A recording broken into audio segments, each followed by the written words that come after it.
हिंदुस्तान की जनता का दावा है कि अब की बार मोदी सरकार 400 के बाद। कांग्रेस के अड़ियल रवैये का ही ये परिणाम है कि आज पूरी तरह ये गठबंधन ध्वस्त हो चुका है। वोटों से परे हैं, दिलों से जुड़े हैं। कल ऐसा प्रधानमंत्री नरेंद्र मोदी ने सदन में बोला और वहीं 370 ये कहा कि 370 बीजेपी और एनडीए 400 पार। लेकिन अब विपक्ष ये पूछ रहा है क्या मोदी जी ने ईवीएम सेट कर लिया है। इस पर और ज्यादा बात करेंगे जेडीयू सांसद सुनील कुमार पिंटू से। सर, क्या लगता है जिस तरीके से प्रधानमंत्री नरेंद्र मोदी कल से दावा कर रहे हैं 400 पार, लेकिन विपक्ष इस पर हमलावर है, क्या ईवीएम सेट कर लिया है बीजेपी या एनडीए ने? देखिए, कल मोदी जी ने जो भी सदन के फ्लोर पे बातें कही है वो आने वाले दिनों में सत्य होना है, उसी को उन्होंने व्याख्यान किया है। रह गई बात कि उनका जो ये दावा 400, उनका कोई दावा नहीं है, ये तो पूरे हिंदुस्तान की जनता का दावा है कि अब की बार मोदी सरकार 400 के बाद 400 से ऊपर जाना है। और 370 उन्होंने कहा कि बीजेपी को मिलना है, ये भी एक सत्य है।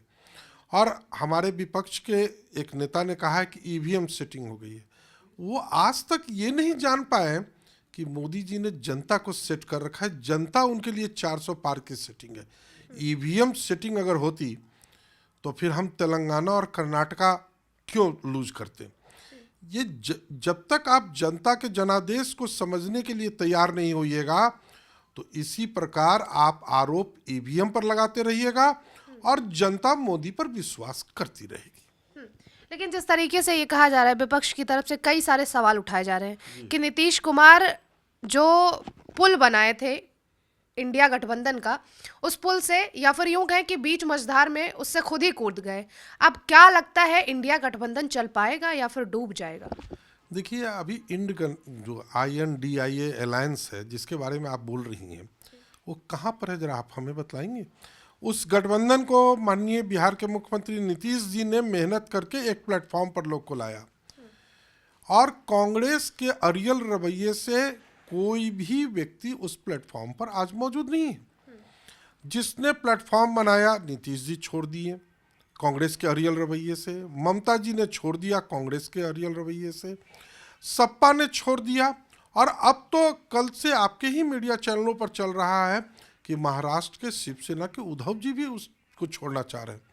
अब तो ये गठबंधन रहा ही नहीं, तो पूरी तरह टुकड़े टुकड़े में बट चुका हुआ है। हर राज्य अपने अपने राज्यों में अपने चुनाव लड़ने की तैयारी कर रहा है।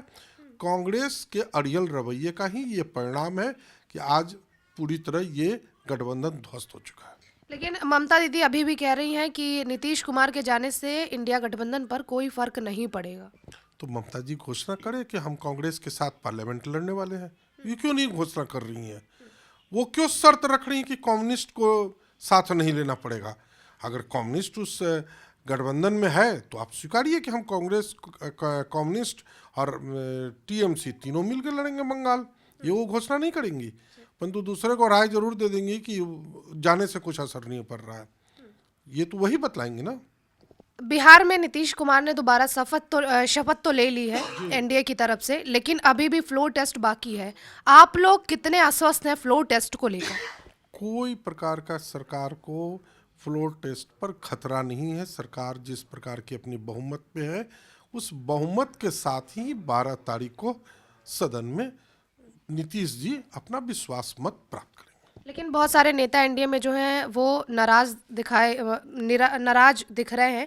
क्या लगता है खेल पलट सकता है? क्योंकि लगातार बात करें तेजस्वी यादव की तो वो लगातार ये दावा कर रहे हैं, चैलेंज कर रहे हैं एनडीए को कि अभी बड़ा खेला होना बाकी है। देखिए, खेला की बात जो कर रहे हैं वो सारा खेला हो चुका हुआ है। उनके ही रवैये से और कांग्रेस के रवैये से जो सीटों का बंटवारा नहीं होने के कारण चुनाव सर पर था और ये बार बार इन लोगों के द्वारा बात को टाला जा रहा था। और जब पहले से तय बातों को इनकार करने के कारण आज कहीं किसी के भी एनडीए गठबंधन के मन में कोई प्रकार का न भेदभाव, कोई खटास है। 12 तारीख को आप देख लीजिएगा कि फ्लोर टेस्ट में एनडीए की सरकार माननीय नीतीश जी पूर्ण बहुमत से अपनी सरकार पर कायम रहेंगे। बहुत बहुत शुक्रिया। और ये थे जेडीयू सांसद सुनील कुमार पिंटू, जो पूरी तरीके से ये दावा कर रहे हैं कि नीतीश कुमार की सरकार बनेगी और फ्लोर टेस्ट में पूरे दावे के साथ कह रहे हैं कि हम जीतेंगे। लेकिन देखना ये होगा कि होगा खेला या खिलेगा कमल।